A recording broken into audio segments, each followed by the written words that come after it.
తూర్పుగోదావరి జిల్లాలో ఉద్రిక్తత నెలకొంది. నల్లజల్ల మండలంలో జరగనున్న ఇళ్ల స్థలాల పట్టాలను అనర్హులకు ఇచ్చి తమకు అన్యాయం చేశారని గంటావారిగూడెం గ్రామస్తులు ఆందోళనకు దిగారు.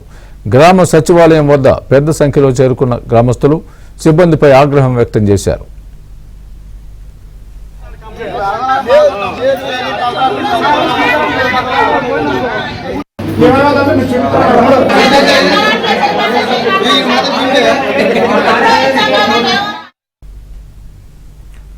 విషయం తెలుసుకున్న డిప్యూటీ తహసీల్దార్ సచివాలయం వద్దకు రాగా పలువురు మహిళలు ఆయనతో వాగ్వాదానికి దిగారు. అర్హులైన తమకు ఇళ్ల స్థలాలు పంపిణీ చేయకుండా అనర్హులైన వారికి పట్టాలిచ్చారని ఆరోపించారు.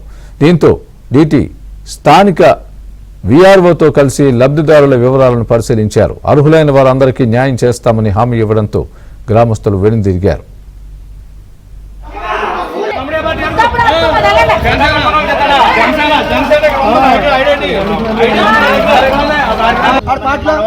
మా ఊరిని చెప్తాను